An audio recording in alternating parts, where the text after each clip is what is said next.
Welcome to another pandemic report. I'm down here in the bunker, essentially just the computer room in the basement. And yeah, we are doing what we are doing. Things are getting a little bit weirder out there. I do believe we are at the maximum of what we're going to have in terms of like lockdowns going on in Ontario. I don't think anything else is going to be closed because pretty much mostly everything is closed except for, takeout food, grocery stores, and stores seem to be allowed to do curbside pickup. So if they have an online store, you can call into them and stuff like that. You can get stuff from them that way. And it doesn't seem to matter what they were. Now, essentially what came in was, I think it was the hardware stores were essentially forced to close. I don't agree with that choice, but they've done that, and they've done it all over the place. Different states in the U.S. and obviously places in Canada and elsewhere in the world. I don't know that those stores, they were never really busy compared to anywhere else. But I don't see why they couldn't, considering most of them are huge, couldn't limit the amount of people going in anyways, because if you can have people lined up outside to do pickups from them, there isn't really much difference from them actually being spread out in the store and going around. I know they want to limit as much as possible, but people are still needing to go to these stores. People still need hardware stores. It was the one thing that I didn't think they could really limit, because you know what, if you have a plumbing problem, a heating problem, a gas problem, a lighting problem, or whatever, you need to be able to go to the hardware store and get the parts. And one of the problems I find is, most of the hardware stores, like most of them, don't even offer most of the stuff in their stores online. And the stuff they do offer online, a lot of it is stuff that's in their warehouse and not in their stores. So yes, you could order it online and have it either shipped to you, paid for shipping, or shipped to the store and then go to pick it up. But you always had that option. It's the stuff that you normally would go into the store and just grab. Like I need this part or that part, or this piece of tubing or whatever. And a lot of times you just go in there and try and see if something will fit, because they don't make that part anymore. You'd have to go to a specialty plumbing store, which I don't know if those places are even, yeah, I guess they could still work.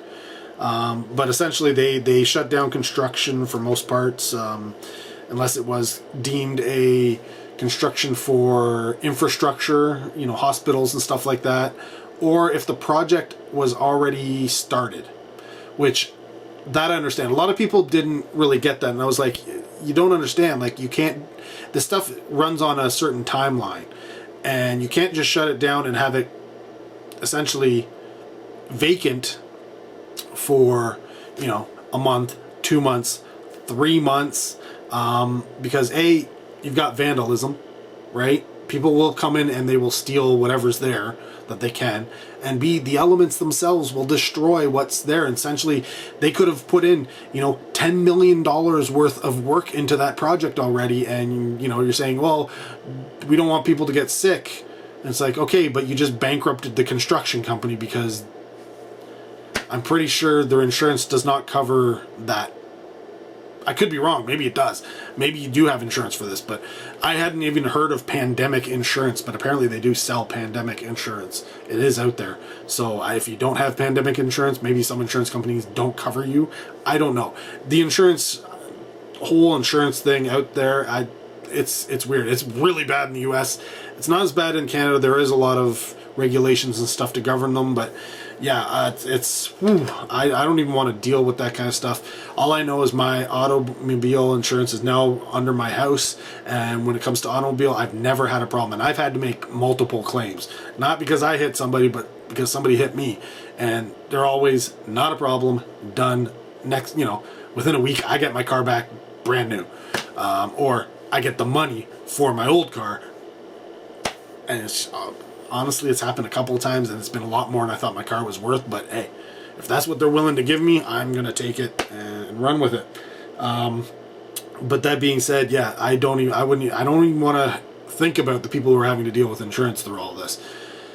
that's got to be a nightmare, let alone the people who are, you know, out of work and have to deal with, you know, employment insurance and taxes and all the you know, it's really hard to do. But essentially most people, the way you look at it, it's like, do what you can now, get as much as you can now, and then deal with it, you know, the repercussions later. If you have to pay back money, pay it back later. You know, the main thing is, you know, keep food on the table, keep you know, roof over your head type thing, you know, keep the power on, that kind of stuff. And, you know, a lot of the utilities are saying, you know what, we can defer it. The problem is with deferring, you defer it just means you're paying more later, right? It doesn't really solve the problem, especially for those people who are living paycheck to paycheck, right? Like, essentially we are here. Yeah, we're already living on loans, so having this happen didn't really affect us so much because I'm still technically working and getting paid, and Leslie was on maternity leave, so our income hasn't really changed, but it did affect like Emily here. Her babysitting essentially null and void because the people she was babysitting for are home for the most part, though it's all, I think that's because anyways, I won't get into their situation, but yeah, Sarah managed to pick up a job, and her job is deemed essential, so she's actually making money, so that gets her out of the house and gets us out of the house, helping her and stuff like that, so it's always nice. But yeah, we're making it work, but I don't think things are going to, as long as the government sticks to their guns and sees this through, I think everything will turn out okay, at least here in Canada. We're going to have to keep that border shut to the US. As soon as they open that border to the US, we're kind of screwed. It looks like the US has already tried to go back to normal. They haven't hit the top of their curve yet. It's still going, right? Like, they haven't flattened any curve yet, from what I've read, from what I've checked in numbers. The curve has not flattened in the US. It's still going up, and it's going up almost exponentially because essentially they didn't do anything. Yes, you'll say, but they've shut this down, but yeah, they did that recently. It's now almost, you know, 5 months into the year since this started, or that you knew about it, that it was happening, and that's 5 months where you didn't do it enough. Right? So now that the governors are starting to shut down stuff completely, essentially what we're at here in Ontario, yeah, it's a little too late. It's going to take a while for that curve to flatten out still. And I don't even know if all the states are following suit. I have, honestly, there's so many states down south, and they all have different rules that it's hard to keep up with everything. So yeah, if somebody in the States can let me know. Some states seem to be cracking down on it harder than others. I think California is one of them. New York, obviously, because they had the huge blow up right away, because of New York City. But I don't know, like, is the agricultural states shutting down the same way? Last I heard, they really weren't. A lot of the governors were saying, we're not doing anything, you know, like, we're not going to wreck our economy for nothing. And I keep reading about churches still being open and deemed essential services. I don't get that. It says right in the Bible, you don't need to go to church. It's in the Bible, people. It is in the Bible. You don't need to actually go to church to worship, because Jesus is with you wherever you are. You just need to pray. And this is kind of what you really should be doing now. You should not be congregating because that's how the virus spreads. The virus wants you to do that. So yeah, that's a little weird. And then recently I saw pictures of guys in the States with their rifles and stuff protesting the shutdowns. Now, I'm not against protesting, I think you should protest if there's, you have a valid beef, well, if you have a beef at all. It doesn't have to be valid. Everybody has a different opinion, right? So yeah, whatever. You feel something, you've been wrong, that's fine. But you might want to think about your reasons behind it. Yeah. Don't get caught up in the numbers games that they're throwing out there, people. We could lose 2 to 3%. Well, that's an acceptable loss. That's not an acceptable loss. There is no acceptable loss when it comes to this, right? Right? There is no, if you have the ability to save everybody, you take that risk. No man left behind. Just, do what you need to get through this. I do believe that there's probably ill-preparedness going on in most of the world when it comes to this stuff. I do believe that part of the problem here in Canada is that, they want to shut you down, but money still has to flow because it hasn't stopped, right? So you need money to pay for groceries. That's just at the bottom. But at the top, you've got mortgages, and mortgages translate down to rent and all these kind of things. And nobody's going to say stop, unless they can afford to and they're good people. They're not going to just say, no, you don't have to pay rent, because they need you to pay rent so that they can pay their rent, right? It's the thing. And until the government says, you know what, we're just stopping that right now. It's just bare essentials. That's all you can buy and all that kind of stuff. You run into that problem, but that's the whole thing. It's because the economy is so complex. It's hard to figure out what needs to be done and what can be done and what the effects are going to be, and nobody really knows. And this is a big scientific experiment if you think about it. But I've rambled on enough. On to the recommended channels. And today I'm going with renovations and building and construction, because you may be at home, and yes, a lot of hardware stores are down, but maybe you had these plans for a while, and maybe you're going to be getting to them because you now have some free time. Maybe you're going to build that deck, maybe you're going to put up that wall, maybe you're going to paint that room. Who knows? But I'm going to give you 3 channels that you might want to check out. These are actually 3 of the bigger channels when it comes to this type of stuff. The first one I'm going to say is called The Build Show. That's not the name of the channel, but that's the show that Matt Reisinger essentially puts on there. It's The Build Show with Matt Reisinger. The channel name is Matt Reisinger.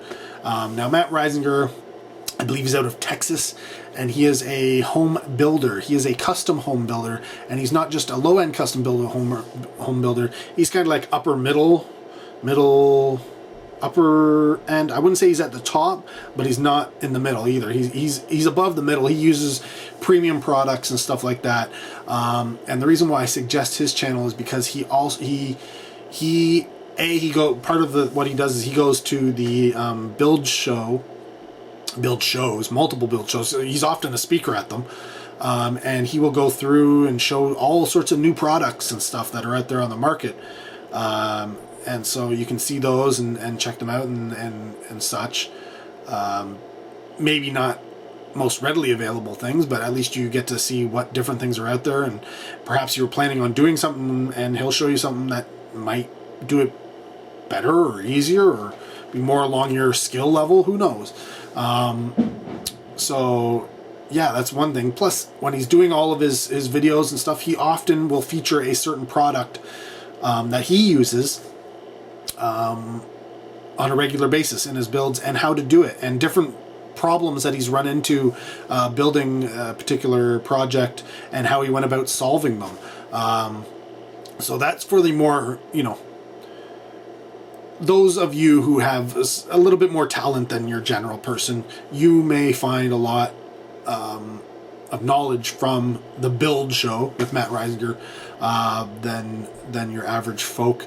But at the same time, if you're planning on doing any type of building, like extension, home build, or anything like that, even if you're going to get somebody else to do it for your contractor, just knowing what kind of products are out there, you may want to switch up your just standard, go with it, and pay a few extra dollars to get a very, very well built home. Not just a good home, but a bang up awesome home, built for 100 years or plus, with no problems. So that would be the first channel. The second channel I would say is called Home Renovation DIY. Now this is a Canadian. His channel has blown up quite extensively. His big thing is don't pay somebody to do it yourself.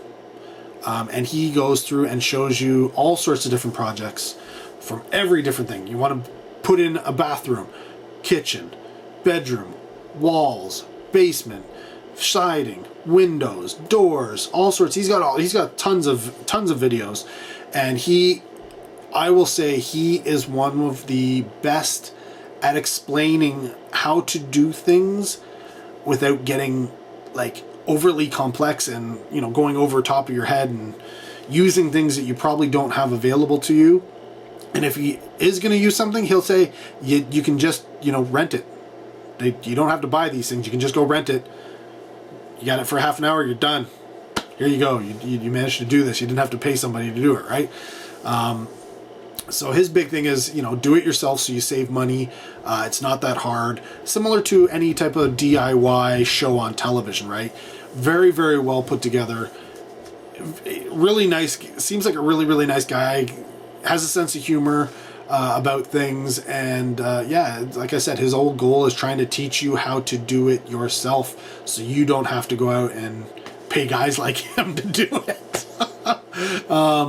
I don't always agree with everything he does, and he's actually contradicted himself in videos before. One of them, he had I think it's just that he didn't really explain himself very well, and then he has this one video about soundproofing, and he goes about soundproofing, but he doesn't really say that this is like just doing soundproofing for your regular build, right? Like to try and minimize the amount of sound going from room to room in a standard build. If you're building up a dividing wall, like this is what you should do just so you keep the sound going, from room to room type thing. It's not going to be the best soundproofing, even though many times he says, you don't need to use this product, you can use this product. You don't need to use this product, it's more expensive, you can use this product. And it'll get almost the same amount of benefit from it, right? Well, then he goes on, and later on I guess he's building a media room, right, where there's a lot of sound. And for that, he doesn't use that cheaper product. He uses the more expensive products. Why? Because they do provide extra. Even if it's only a small amount of extra, every little bit counts. So yes, in the first video, he was trying to save you money and still get you to soundproof, but it didn't really come across that way. And then later on he made I'm soundproofing this room so that you literally should not hear anything outside of it. And when I watched the first video, that's what I thought he was doing. And at the same time I'm watching, I'm going, I don't agree with you. Yes, that would save me money, and yes, that would help soundproof, but it would not be as effective as doing the more expensive things. Or even more than what you're doing there. But yes, it's just one of those things, because in most houses there's nothing in between the walls, right? You just got drywall, cavity with studs and drywall, and so that, and outlets and stuff, so sound just passes through them, right? Easy peasy. So yes, you can help do that. If you have an open wall or you're building a wall, you can put stuff in that wall to drastically reduce that sound. But yeah, I'm on a tangent here, I'm moving on, but either way, yeah, great channel, I love it. The last one I'm going to tell you about is called The Handyman.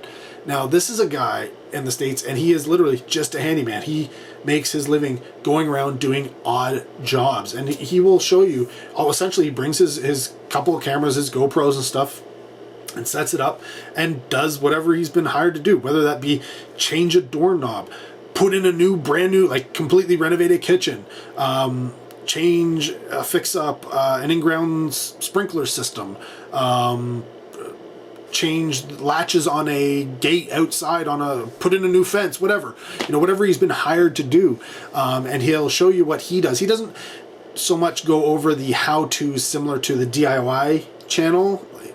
There is some instruction there, but it's mostly, this guy shows you that, you see it, so he films it all. It's usually in fast motion when he's doing it. But his is more about if you want to work as a handyman. But the beautiful thing about it is he does all sorts of different jobs, right? So if you're just looking to do a certain whatever project, he's probably done that on his channel, and you'll be able to catch little different things that he's done and little problems he's run into and how he solved them, and stuff like that. And yeah, he comes across as a really down-to-earth type dude. And he's got a few channels. He's got channels that are, about how to run a business as a handyman and all this kind of stuff, and other things. But this is the handyman one is literally, I think, I'm trying to think of what the last video he did was. Oh yeah, he's been working on this kitchen.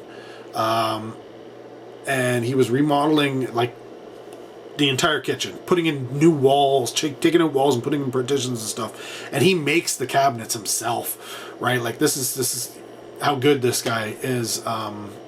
But yeah, he ran into a few problems with it. The company he ordered his countertops from destroyed his cabinets, so he had to fix his cabinets and stuff like that. But before that, he had and there's been multiples where he's going back and forth to this project, right? So obviously you got to wait for some trades, you can't move on, whatever, you move on to the next job, right? But he does tile jobs, he does things where, an electrician has come in to try and fix a problem, and then he comes in and goes, yeah, I don't know what the electrician was doing. Here's the problem. Here, it's fixed. Like, he's just like, you just needed to connect these two wires. I don't know why you couldn't figure it out. And I think he did a ceiling fan and a roof repair leak recently. So just things like that, where people who have essentially no skill whatsoever, or don't have any time, or don't want to be bothered with anything, he goes out, and a lot of times he'll say, like, I didn't even charge anything for this. I came out here, it took me like 15 minutes to fix the problem, I'm done. And he's like, sometimes I have guys who I will go out there and I'll say, no, don't worry about it, and they insist on paying me anyways. And it's like, okay, and then they give me $200. He's like, yeah, I can come out here and spend 2 hours here and $2,000 goes into my pocket. He's like, some of these guys, they have more money than they know what to do with, and you know what, I'm perfectly willing to, as the handyman, come out and do the job for them, and they will pay for it. That's what I'm here for. And so he does go over a little bit about his company or his business in the handyman channel, but most of the stuff is just him doing the jobs and what he runs into. So there you go. Those are 3 channels if you're planning on doing any type of renovation or building or anything in this, your time off. The Build Show with Matt Reisinger, channel Matt Reisinger. The Home RenoVision DIY, which is called, it's Home space RenoVision, not all one word, space DIY. And then I think that's Jeff who does that channel, and then the Handyman, 2 separate words for the last one. But yeah, just thought I'd clue you in on a few, give you a little update, and probably ramble on more than I should have. This is probably a half-an-hour long video now, and yeah, hope you enjoyed. Thanks for watching. Till next video, take care. Stay safe, stay inside, stay well, stay sane.